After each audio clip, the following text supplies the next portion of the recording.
अस्सलामुअलैकुम। Federal government educational institute FGEI Rawalpindi में jobs की अनाउंसमेंट हो चुकी है, वो भी ऑल ओवर द पाकिस्तान से। आप पाकिस्तान के किसी भी शहर किसी भी डिस्ट्रिक्ट से हैं तो आप इन जॉब्स के लिए इजीली अप्लाई कर सकते हैं।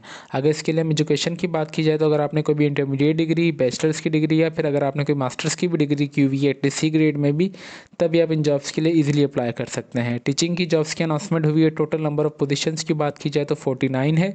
आपने किस तरीके से अप्लाई करना है, इन तमाम सवालात के जवाबात इंशाल्लाह आपको आज की इस वीडियो में देखने को मिलेंगे। अगर आप हमारे चैनल पर नए हैं तो चैनल को लाजमी सब्सक्राइब कर लीजिए और बेल आइकन को दबा दें ताकि हमारी हर आने वाली वीडियो का नोटिफिकेशन आप तक इजीली पहुंच सके। जैसे कि आप इस स्क्रीन पर देख सकते हैं कि हमने जो इनकी ऑफिशियल एडवर्टाइजमेंट है वो डाउनलोड करके रखी हुई है आप सबके लिए। सबसे पहले हम जो इनकी ऑफिशियल एडवर्टाइजमेंट में जो इंपॉर्टेंट चीज़ें आप सबको वो अच्छी तरीके से गो थ्रू कर दें ताकि जब आप खुद से भी एडवर्टाइजमेंट को डाउनलोड करें तो आप सबको इतनी परेशानी फेस ना करनी पड़े।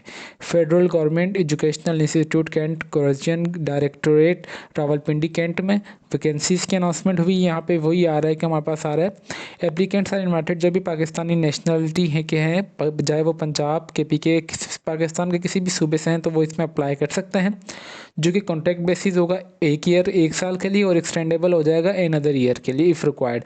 अगर ये मैं आपको यही हर एक वीडियो में बात रिपीट करता हूँ कि जो कॉन्ट्रैक्ट वर्ड को आपने देख के किसी जॉब के लिए आपने अप्लाई करना छोड़ नहीं देना। इन्होंने साफ साफ लिखा हुआ है कि आपका जो कॉन्ट्रैक्ट है वो एक्सटेंड हो जाएगा। अगर आपको ज़ाहिर सी बात है काम वगैरह आ रहा होगा, वो इदारा क्यों चाहेगा कि आपको वहाँ से किक आउट करना।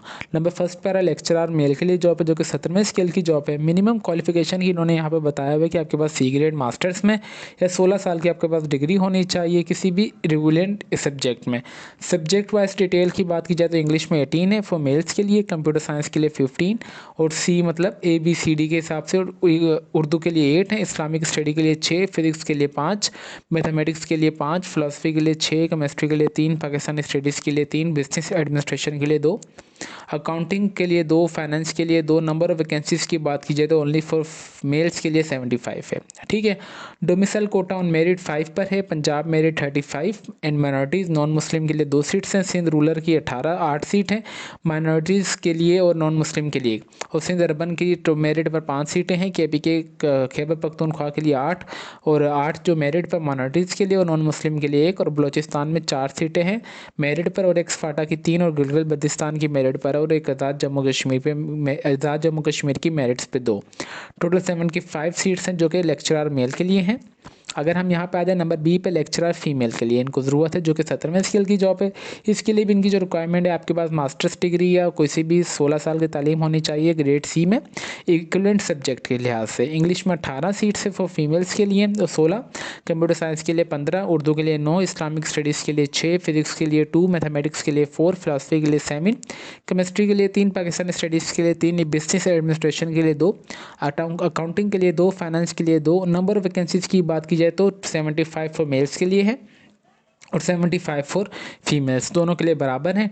डोमिसाइल कोटा की बात की जाए तो ओपन मेरिट पर 6 हैं पंजाब के लिए, मेरिट 36, माइनॉरिटीज़ नॉन मुस्लिम के लिए 2, सिंध रूरल के लिए मेरिट पर 8 सीटें हैं और सिंध अर्बन की मेरिट पर 6 हैं, खैबर पख्तूनख्वा की मेरिट पर 8, बलूचिस्तान की मेरिट पर 5 और एक्सफाटा की मेरिट पर 2 और गिलगित बल्तिस्तान की मेरिट पर 1 और आज़ाद जम्मू कश्मीर की मेरिट पर 1। ठीक है। मतलब इन्होंने मेल्स की और फीमेल्स दोनों की एक किस्म की इन्होंने सेपरेट जॉब्स की अनाउंसमेंट की हुई है। ठीक है। प्लेस ऑफ पोस्टिंग जो कि इन्होंने हाईलाइट किया हुआ है, द सिलेक्टिंग कैंडिडेट्स में be posted anywhere in Pakistan. ठीक है। एनीवेयर इन पाकिस्तान में आपकी प्लेस ऑफ पोस्टिंग हो सकती है। एज लिमिट की बात की जाए तो 22 से 28 साल तक अगर आपकी एज है और आपको 5 साल का एक रिलैक्सेशन भी इसमें ऐड कर दिया गया है। ठीक है। इन्होंने यहाँ पे एज रिलैक्सेशन की डिफरेंट कंडीशन अप्लाई की हुई हैं, जो अगर इन कंडीशन से पूरा उतरेगा तो कम से कम उसे 3, 10, 15 या 5 साल का जो है एज रिलैक्सेशन दे दिया जाएगा।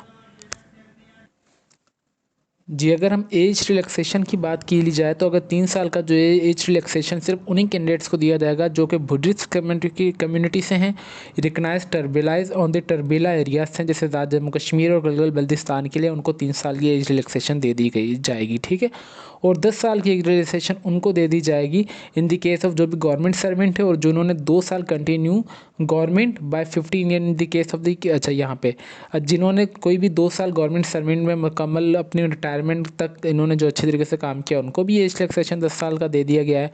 और सी पे 15 साल का age relaxation in the case of candidate is related जो भी रिटायर्ड ऑफिसर हैं या personal of the arm forces of the Pakistan, number of the years actually serve in the arm forces of the Pakistan wherever is less. ठीक है, मतलब जिन्हों भी कोई भी रिटायर्ड ऑफिसर या जिन्हों भी आर्मी वगैरह या कोई भी रिटायर्ड फोर्सेज से भी हैं, उनको एज रिलैक्सेशन है वो 15 साल तक का दे दिया गया है। ठीक है, और नंबर डी पे 5 साल का एज रिलैक्सेशन उनको दिया जाएगा जो कि बेवा हैं या विडोज़ हैं, या जो बेवा के सन हैं, या मतलब जिनके वालिद या वालदा नहीं हैं, या फिर सिविल सर्वेंट और डाई ड्यूरिंग सर्विस। जो मतलब जो सिविल सर्वेंट वो होते हैं कि जो मतलब प्राइवेट होते हैं और जो अपनी सर्विस के दौरान जिनका इंतकाल हो जाता है ऑन दी डेट ऑफ इस तारीख के आफ्टर, मतलब इस तारीख के बाद से, मतलब जो भी आप अगर बेवा हैं या सन वगैरह या डॉटर जो भी एक्सवाइजेड, उनको जो है 5 साल का एज रिलैक्सेशन उनको भी दे दिया जाएगा। ठीक है, होपफुली आपको ये चीज़ भी समझ आ चुकी होगी।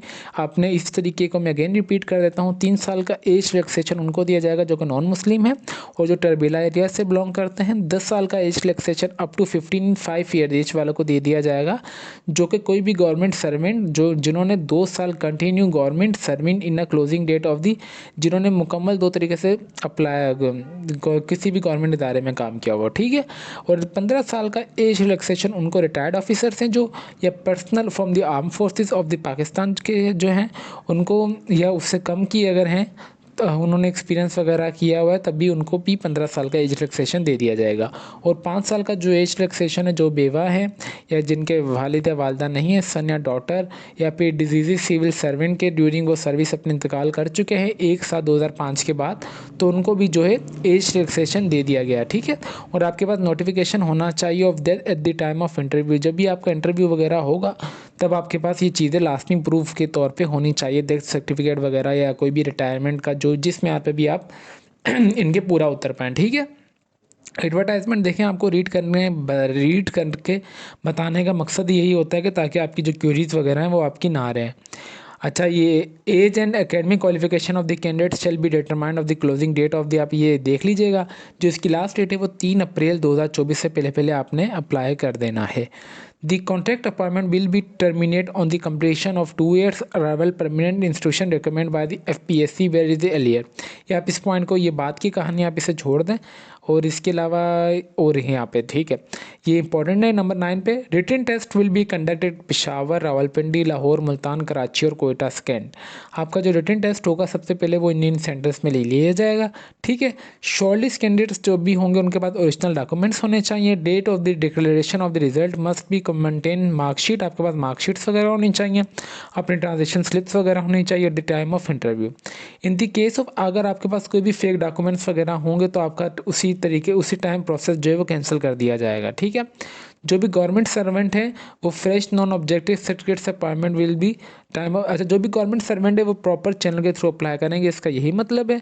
और ये dismiss removed employ from the organization having criminal record or not, जिनका कोई भी क्रिमिनल वगैरह रिकॉर्ड है एक्साइडेड पुलिस स्टेशन में है, जब आपकी वेरिफिकेशन होगी at the and final section में, तब भी अगर होगा एक्साइडेड 19-20, तब भी आपका जो है प्रोसेस कैंसिल कर दिया जाएगा। इन्होंने साफ साफ लिखा हुआ है। अच्छा, candidates who final result have been announced after the closing date advertisement are not to be eligible. ठीक है, इसका मतलब है कि जिनका अभी तक रिजल्ट आ चुका है सिर्फ वही अप्लाई कर सकते हैं, जिनका 3 मतलब अप्रैल 2024 से बाद में रिजल्ट आएगा तो वो अप्लाई नहीं कर सकते। यहाँ पे अगर आ जाएँ हाँ, टेस्ट, ये इंपॉर्टेंट चीज़ है। अब ये आप ये छोड़ दें यहाँ, ये नंबर 16 जो है, test result information slip shall not be send through post courier. मतलब इसका ये कि जब भी आपका टेस्ट और रिटर्न वगैरह की जो भी आपकी अपडेट वगैरह होगी वो आपको कोरियर वगैरह के थ्रू नहीं बताई जाएगी। आपने जो इनकी जो वेबसाइट है, यहाँ से अगर मैं इसको ओपन भी कर लूँ, आपने जो इनकी वेबसाइट जो है वो विजिट करते रहनी है। ठीक है, यहाँ से अगर हम यहाँ से ओपन कर लें तो हमारे पास ओपन भी हो जाएगी, जो कभी मैं आपको दिखा भी देता हूँ। लास्ट डेट जो है वो 3 अप्रैल 2024 से पहले पहले आपने अप्लाई करना है। इनकी जो वेबसाइट है वो ये इनकी वेबसाइट है induction.fgei-cg.government.pk। आपने जो ऑनलाइन अप्लाई कर देना है। ठीक है, यहाँ से आपने अभी सिंपली यहाँ से आ जाना है। मैं जैसे इस पर दबाऊँ तो मेरे पास यहाँ पे न्यू टैब पे विंडो ओपन हो जाएगी। मैं आपको दिखाता हूँ। अगर आपकी कोई भी क्यूरी वगैरह हो तो आपने ये वाली जो है induction.fgei-cg.government.pk डॉट क्यूरी की जो है इनकी इस वेबसाइट पे जाके जो भी आपकी एक्सवाइजेड क्यूरी वगैरह होगी आपने वो जाके अपनी क्यूरी जो है सबमिट करवा देनी है। तो ये इनका पूरा एडवर्टाइजमेंट था जो कि हमने आप सबको A to Z तक अच्छे तरीके से जो है वो रीड करके बता दिया है। तो अप्लाई का प्रोसेस इंशाल्लाह हम आप सबके साथ नेक्स्ट वीडियो में शेयर करेंगे, क्योंकि अभी जो इनका वेबसाइट का सर्वर है वो डाउन हो चुका है। ठीक है, हमारा काम है आप सबको रियलिटी बताना, तो एडवर्टाइजमेंट हमने आपको बता दी है। जैसे इनका सर्वर सॉल्व हो जाता है इशू, तब हम आपको इंशाल्लाह इनकी एडवर्टाइजमेंट किस तरीके से आपने डाउनलोड करनी है वो भी बता देंगे, और आपने किस तरीके से आगे अप्लाई भी करना है उसकी भी हम कंप्लीट डिटेल आप सबके साथ शेयर भी कर देंगे। तो फिर मिलते हैं नेक्स्ट वीडियो में, तब तक के लिए अपनी दुआओं में हमें बहुत ज़्यादा याद रखें। अल्लाह हाफिज़।